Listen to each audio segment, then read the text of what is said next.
What's up, my Canadian cousins? It's so good to see you guys again, once again, and welcome to all those who are new to the channel. Today, I am curious about the Canadian flag. And wait, John, you must be saying that that is the wrong flag. Yes, I know. This is the old flag.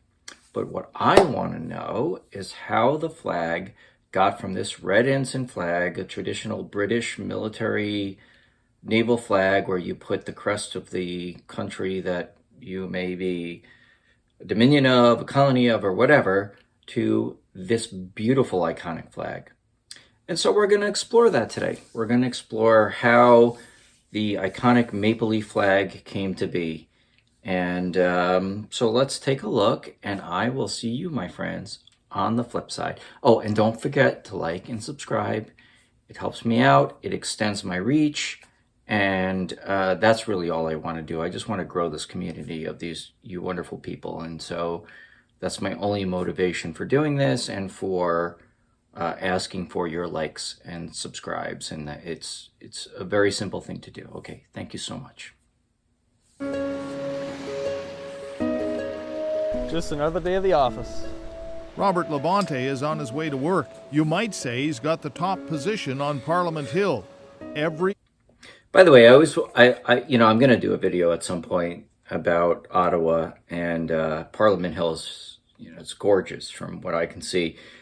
That building, I'm not sure what it's called, the Parliament building or whatever it's called, is definitely evocative of the British Parliament at Westminster.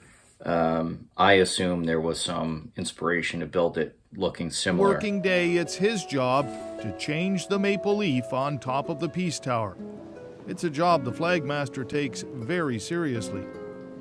I'm really doing it for the whole country, so I'm really honored. But the whole country wasn't exactly behind the new flag the first time it was flown 50 years ago. Far from it. In fact, you might say there was more than a bit of a flag flap. The spring of 1964, with the old red ensign still flying proudly, Prime Minister Lester Pearson stands before the National Convention of the Legion in Winnipeg to pitch his plan.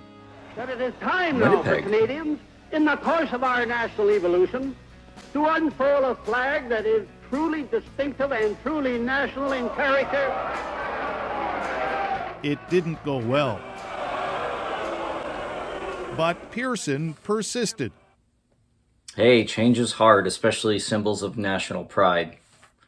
But at the same time, I can understand why you would want, especially as an American, you would want a flag that represents yourselves being somewhat divorced from the mother country, that, is something that is of your own. I could see that. After witnessing Egypt, but I could also see the Canadian conflict. Peacekeepers during the Suez Crisis years before for wearing what they considered a British flag, he knew Canada needed its own symbol. I think it was really important to him to have a flag, something that was uniquely Canadian. Historian and archivist Glenn Wright says Pearson was in for the fight of his political career. Opposition leader Diefenbaker let loose. When a prime minister decides that he's going to trample on the things of the spirit, then indeed we've arrived at a position not in keeping with the principles of democracy. We can live on. So that was after Diefenbaker was no longer prime minister. He was prime minister in the 50s in the Eisenhower days, right? So this is 1960s, they're saying. So he was a former prime minister and leader of the opposition party. He was a conservative, if I'm not mistaken. Under the same flag we've been living under ever since Canada existed. All summer there were protests, even reports of fistfights, as Pearson attempted to sell his idea for the new flag. His idea was 3 maple leaves bordered in blue, but it was going badly. By the fall, even a parliamentary committee struck to settle the matter was deadlocked. Now, I don't know what it's like at the time. I'm looking at this through a position of hindsight, and I see this flag. And I think this flag is beautiful. I love the country it represents. And it's been there my whole life. You know, those of you who know my channel, I'm an NHL hockey fan. I've seen this flag up in the rafters. I've heard "O Canada" sung to it so many times, and I've seen it support us in Afghanistan, and I've seen it, you know, in northern New York, where I live in southern New York, when I go skiing, and the Olympics, the 2 Olympics you've hosted in my living memory, I just can't imagine another flag than this flag. Until the memo that molded the maple leaf surfaced. He could take one piece of chalk and he could draw the map of Canada in one single piece without lifting the chalk. Della Stanley is talking about her father. George Stanley was the Dean of Arts at the Royal Military College in Kingston. A proud Canadian months before he'd been asked Kingston, for his Ontario. ideas about a new flag by Liberal MP John Matheson, who was helping Pearson. The last thing John apparently said to my dad was, "George, when you have a moment, jot down your ideas." And mostly what he was looking for was sort of the rules for heraldry, for selecting flags. But George Stanley also liked to think with his pen. So they gave him a instruction to think of the rules of heraldry, and he obviously didn't. He thought outside the box and came up with something unique. And he drew his favorite idea based in part on the college's flag, but with a single maple leaf in the middle. It was to become part of history. The parliamentary committee was showing George Stanley's Beautifully idea. simple. There was this design that had been suggested months before, and it broke the logjam. The vote was unanimous. Minor changes were made, 11 points instead of 13, but thanks to George Stanley, the maple leaf was born. There it is, a red maple leaf. The animosity, on the other hand, was far from dead. In high school, But- Della Stanley... What do the 11 points stand for as opposed to 13? That seems like a very deliberate number. even heard it from her teachers. They would say, "How could your Can't be dad the give provinces, us that they're rag of a 10. flag? And it looks like a beer label," and so on and so forth. And that was tough. 13 could have been threatened? Yes, he received the 13 could have been the addition of the territories, although I don't think back then none of it was a separate territory. I'm not sure. Okay, I don't know. letter You'll tell me. telling him You'll tell that me. I know you because will. he had assassinated the flag, they would assassinate him. A death threat. It was a death threat, and the police didn't really want him to go to Ottawa. My father Jesus. was not one to back Sounds- down, and he knew it was an important moment in history.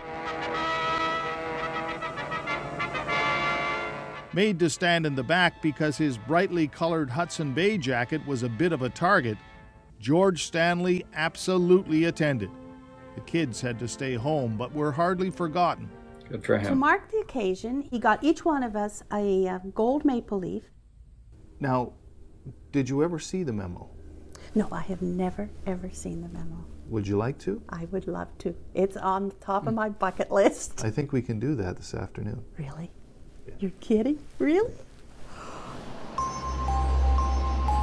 Each time Della Stanley tried to see her father's famous memo, something happened. And it looks like it's happening again. The memo was mixed in with other papers locked deep in the National Archives vault across the river in Hull.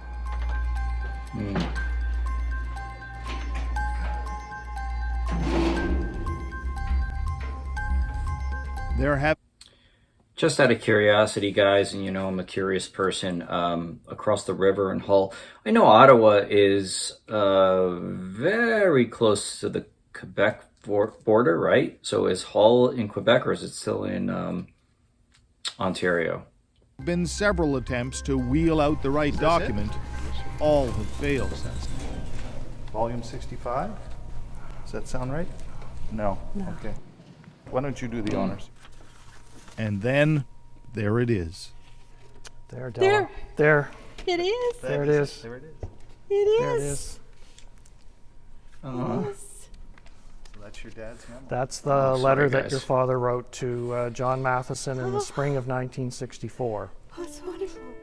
His signature, and the principles on which he felt the flag should be based.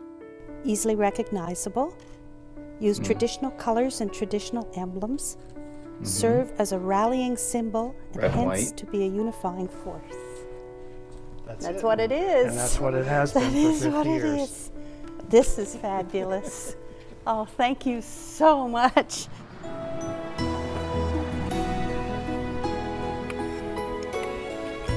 It's time for the flagmaster to do his thing.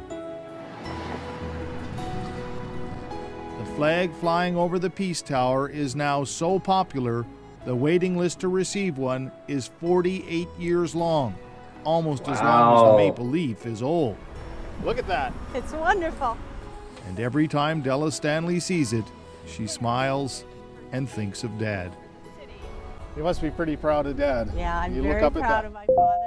It flies beautifully. Happy 50 years. Happy birthday, Maple Leaf. Happy birthday.